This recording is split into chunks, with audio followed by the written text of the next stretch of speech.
Hallo zusammen. Um eine Spirale, eine schöne, formschöne Spirale bauen zu können, habe ich ja davon gesprochen, dass man einen Kreis mit 24 Bogensegmenten halt nutzt und dazu jeweils kleine Pins erzeugt und die dann eben zusammenkopiert in einen Ringstapel. Und von diesem Ringstapel aus kann man dann mit der Funktion, das ist hier bei SketchUp Form auf Linie übertragen, dass man hier eben mit dieser Form hier ein Volumen erzeugt auf diese Linie und damit eben hier eine Wellenform erzeugt. Das Problem hier dabei ist, wenn man keine Kreisform wählt für die Abwicklung, dann dreht sich das Profil von außen nach innen und so hat man also, wenn man das als Strömungskörper halt benutzen will, ein Problem, weil Innen- und Außenströmung halt Verwerfung halt bekommen. Was aber die Lösung davon ist eigentlich ganz einfach. Man nutzt also man nimmt dieses Profil, legt das also hier bei 24 Uhr eben auch, setzt man das an. Ich führe mal das hier weiter. Ihr ahnt schon vielleicht, wohin die Reise geht. Man markiert die obere Fläche. Man hat in der Mitte hier eine Art Strickleiter sich gebaut und kann also jetzt hier jeweils das Profil erhöhen und markiert dann die obere Fläche, nimmt das Rotationswerkzeug, setzt bei dem Bogenabschnitt an, dreht die 15 Grad hinein und schwuppdiwupp kriegt man also das jeweilige Profil wirklich im Kreis herumgedreht, sodass das Innenprofil jeweils immer zentriert zur Mitte halt bleibt. Und das führt dazu, dass man dann damit sehr schöne Sogwändel damit bauen kann. Ich zoome mal gerade hier drüben hin. Das sieht dann im Abschluss folgendermaßen aus. Ihr seht hier hinten ein Tragflächenprofil, was als Hohlkörper gesetzt ist und dann hier eben 24 Segmente, jeweils 1 cm hoch, die sich abwickeln und das gibt eine perfekte Profilform. Im nächsten Schritt baut man eben wieder diesen Kreisturm und dann kann man sich eine Formvorlage halt bauen, eine Art Flipchart, auf der man eben dann hier in dem Fall den goldenen Schnitt einarbeitet, also die Höhe im goldenen Schnitt sozusagen teilt.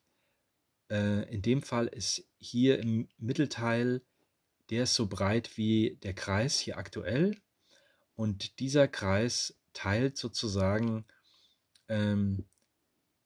ist im Verhältnis was die Länge angeht, im goldenen Schnitt und das Verhältnis sozusagen vom oberen Teil zum unteren Teil ist auch im goldenen Schnitt.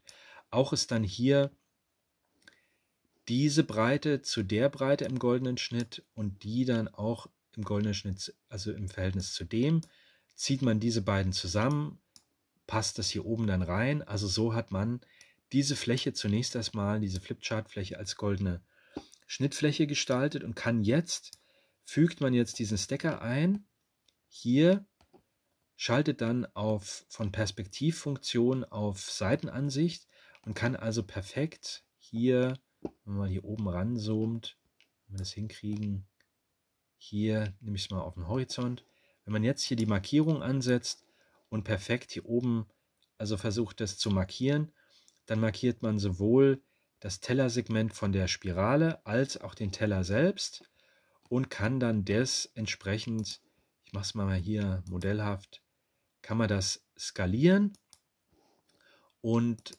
modelliert dann also diesen Wirbel entsprechend auch nochmal in der Längsachse und kann ihn also nach unten schrumpfen lassen. Damit hat man also die bestmöglichen Spielmöglichkeiten, um naturrichtige Sogwendel halt zu erzeugen. Ihr seht natürlich hier, Viktor Schauberger hat hier noch mit Löten und Dengeln und so weiter gearbeitet. Wir können also mit 3D-Druck entsprechend viel eleganter da arbeiten. Okay, was habe ich also gemacht, um die Profilform zu erzeugen für die einzelnen Sogwendel? Ich habe die Zeichnung vom Schauberger halt genommen und habe einfach erstmal ein reduziertes Formstück in Eiform halt genommen.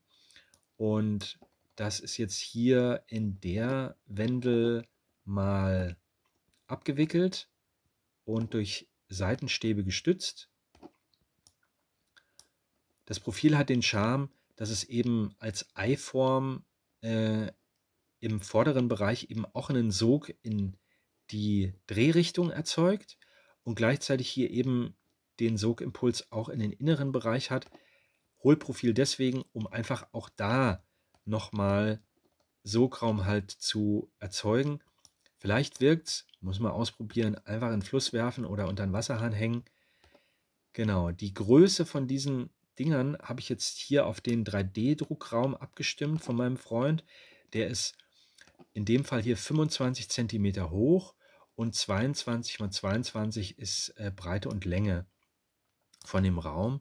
Also sind keine großen Dinger, die sind circa hier immer 8 cm breit. Ja, hier die Wendel einfach mit mehreren Wellen auf die 25 cm Höhe. Gleiches Profil. Dann hier mal eine Kreisform als Profil.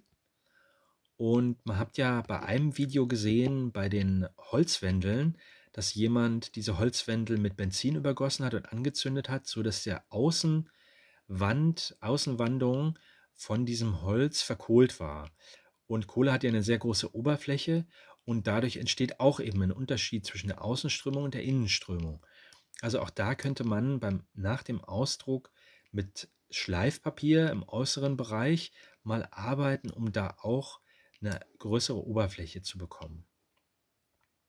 Dann hier für diese Sogwendel mal ein Tragflächenprofil, auch als Hohlkörper mal gedacht. Und ja, genau. Dann hier das gleiche Profil, aber ohne Hohlraum. Rechtsdrehend, dann hier mal auf linksdrehend gewendet. Und hier mal wieder mehrere Wellenformen. So kann man einfach mal untersuchen, wie sich das in der Strömung verhält. So, und weil man auch das im goldenen Schnitt halt kreieren kann, kann man nämlich hier auch wirklich Wendelformen, die sich im goldenen Schnitt verjüngen, dann eben gestalten. Und ich glaube, da wird einfach auch jetzt schon, was Sogwendeln angeht, da auch ein Schuh jetzt draus, dank der 3D-Drucktechnik.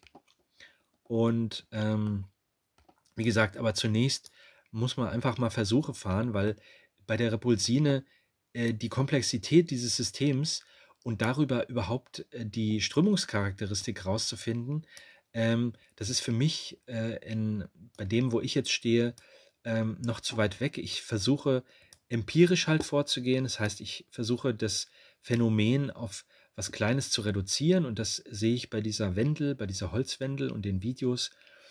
Keep it simple as possible, um darüber Erkenntnisse zu gewinnen und dann Schritte weiter zu gehen.